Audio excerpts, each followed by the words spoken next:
आप नीतीश जी की भाजपा की कोई भी रैली उठा के देख लीजिए, सम्राट चौधरी जी का मुंह इधर होगा, नीतीश। अस्सलाम वालेकुम व रहमतुल्लाहि व बरकातुहू। मेरे प्यारे दोस्तों, कैसे हैं? उम्मीद कभी है कि अच्छे होंगे, बेहतर होंगे। अल्लाह तबारक व तआला मेरे ऑडियंस हजरात हमेशा आपके प्यारे। तो प्यारे, मैं इमरान प्रताप गढ़ी का वो धमाकेदार और बेहतरीन बयान लेकर हाजिर हुआ हूँ कि जिसको सुनकर आप अपने होश खो बैठेंगे। और प्यारे, मैं आपका टाइम ज़्यादा ना लेते हुए इमरान प्रताप गढ़ी को आज आपके सामने लेकर हाजिर हुआ हूँ, तो समाप्त। आप नीतीश जी की भाजपा की कोई भी रैली उठा के देख लीजिए, सम्राट चौधरी जी का मुंह इधर होगा, नीतीश जी का उधर होगा, अशोक जी का उधर होगा। कहीं से कोई गणित मिलता ही नहीं है। लेकिन एक अच्छी चीज ये है कि आप महागठबंधन के नेता जब भी मंच पे बैठे होंगे तो मुस्कुरा रहे होंगे। हम और अखिलेश भाई बैठे थे तो सुकून से बातचीत कर रहे हैं, बिहार की राजनीति पे हंस रहे हैं, खा पी रहे हैं, कोई तनाव नहीं है। उधर इतना तनाव है कि कब किसका मुलेठा खुल जाएगा, कब किसका गमछा उतर जाएगा, कब किसकी सरकार चली जाएगी, पता ही नहीं चल रहा है। हमें तो आजकल नीतीश कुमार जी पे बड़ा, उनके बारे में सोच के अखिलेश भाई बड़ी चिंता भी होती है। मैं कल आया तो मीडिया के साथियों ने एयरपोर्ट पे पूछा कि नीतीश जी के बारे में आप क्या कहेंगे। हमने कहा आजकल बिहार में भोजपुरी का एक गाना बहुत बज रहा है कि छन छन बदले तोहरे मिजाज रजऊ, धोखेबाज रजऊ। तो मुझे लगता है कि जो साहित्य और संस्कृति है ना, वो समाज का दर्पण होती है। तो ये जो लोक कलाकार हैं, जो भोजपुरी के कलाकार हैं, वो देख रहे हैं कि सरकार के मुखिया का मिजाज छन छन में कैसे बदलता रहता है। तो दरअसल ये गीत किसी प्रेमी या प्रेमिका के लिए नहीं लिखा गया है, बल्कि ये गीत बिहार के मुखिया के लिए लिखा गया है, क्योंकि उनका मिजाज छन छन में बदलता रहता है। तो मुझे कभी कभी उनकी बड़ी चिंता भी होती है, क्या पता फिर उनका मिजाज कब बदल जाए। ऐसी आहट दिल्ली के गलियारों में मिलती भी रहती है, खबरें उड़ती भी रहती हैं। हम उन खबरों का इंतजार करेंगे। देश की सत्ता पर बैठे हुए लोगों का जो अंतिम सच है वो यही है कि वो डॉक्टर बाबा साहब अंबेडकर के संविधान से नफरत करते हैं। याद करिए, लोकसभा चुनाव में भारतीय जनता पार्टी के बड़े नेताओं के बयान, चाहे वो अनंत हेगड़े हो, चाहे लल्लू सिंह हो, चाहे ज्योति मिर्धा हो, चाहे मेरठ ला करके मुंबई से चुनाव लड़ाए गए और मौजूदा सांसद अरुण गोविल हो, नारा क्या था? हमें बहुमत दो, हम संविधान बदलेंगे। हमने आपने अपने कानों से सुना है इस नारे को। वो तो भला हो भारत की जनता का कि उसने 400 पार का नारा लगाने वालों को 240 पे ला करके ऐसा पटका कि न ये नारा भूले, बल्कि संविधान को सरमाथे लगाते हुए संविधान जिंदाबाद और संविधान को लेकर के पूरे देश में बातें करना उन्होंने शुरू कर दिया। ये आपकी और पूरे देश की संविधान के प्रति जो मोहब्बत है उसका परिणाम था। मैं आपसे कहना चाहता हूं साथियों कि पिछले दिनों अखिलेश भाई और हम दोनों लोग राज्यसभा में बैठे थे। देश के गृह मंत्री भाषण कर रहे थे और भाषण करते करते उन्होंने एक बात कही कि आजकल एक फैशन हो गया है अंबेडकर अंबेडकर अंबेडकर अंबेडकर। अगर इतनी बार विपक्ष वाले भगवान का नाम लेते तो 7 जन्मों के लिए स्वर्ग मिल जाता।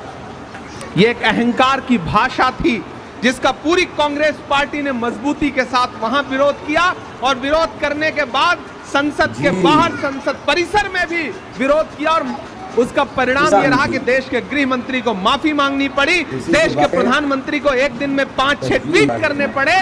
ये रहा कांग्रेस पार्टी और विपक्ष की ताकत का असर। लेकिन ये बात उनके मुंह से ऐसे ही नहीं निकल आई है।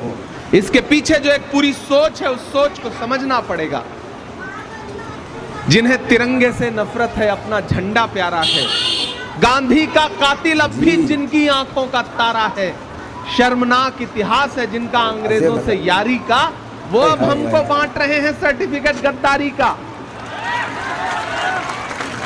उनके इरादे खतरनाक हैं, चूंकि पूरा सिस्टम, पूरा तंत्र उनके साथ है, इसलिए बहुत सारी जगहों पे सफल होते हुए भी दिख रहे हैं।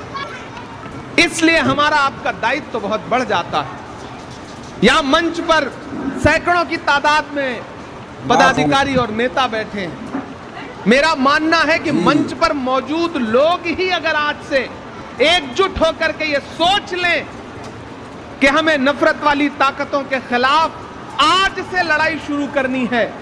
हमारी दिक्कत क्या है कि हम सिर्फ चुनावी टाइम में चुनाव लड़ते हैं, जब टिकट मांगने का मौका आता है तब हम नई सदरी और नया कुर्ता पजामा निकालते हैं। सही है कि नहीं?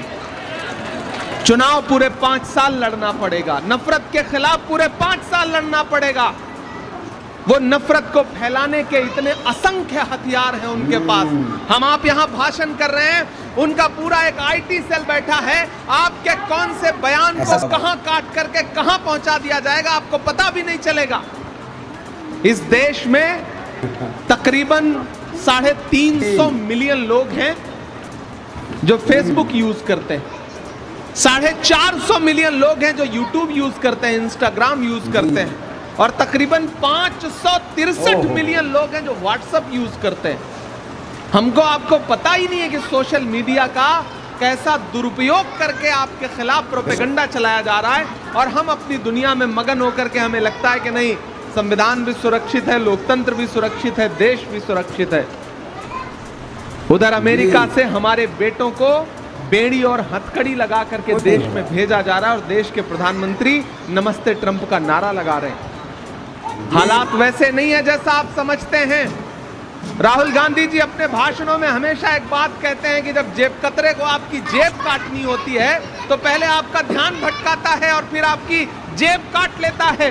इसी तरह इस सरकार ने किया है, आपको धर्म की अफीम सुंघा करके, आपको नफरत की अफीम सुंघा करके, आपके आटा, चावल, दूध, दही, पनीर, छाछ, लस्सी, यहां तक कि कफन तक पर टैक्स लगा दिया है और आपको पता तक नहीं है। खतरा बहुत बड़ा है। इसलिए मैं पूरे बिहार के लोगों से, मैं खुद लंबा सा सफर तय करके कई कार्यक्रम इधर उधर करके मुझे लगा कि नहीं, मुझे जाना है और अल्पसंख्यक विभाग के विशेष तौर से पदाधिकारियों से बातचीत करनी है। ये जो पूरा इलाका है ये बहुत उपजाऊ है और कांग्रेस की विचारधारा के लिए बहुत मुफीद इलाका है, क्योंकि ये गांधी का इलाका है, ये गोडसे का इलाका नहीं है।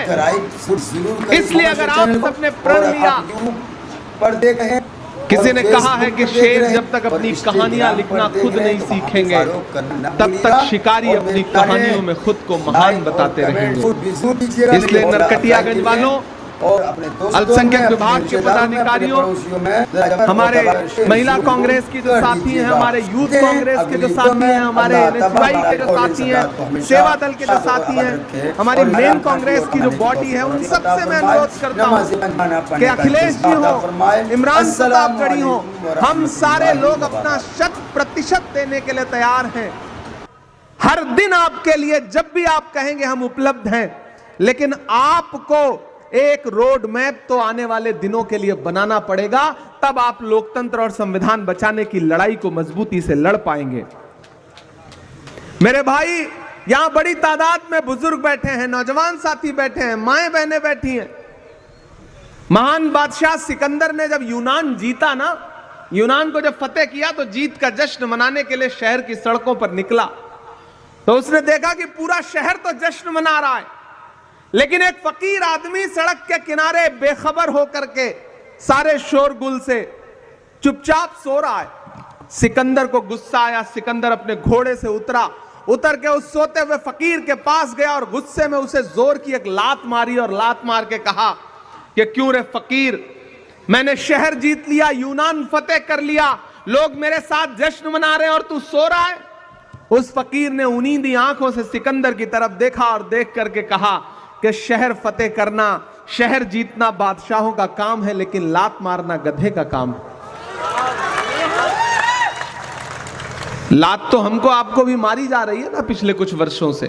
कभी महंगाई की लात पड़ रही है, कभी नोटबंदी की लात पड़ रही है, कभी जीएसटी की लात पड़ रही है, लेकिन हम हैं कि सोए हुए हैं, हम आवाज नहीं उठा रहे हैं, हम बोल नहीं रहे हैं।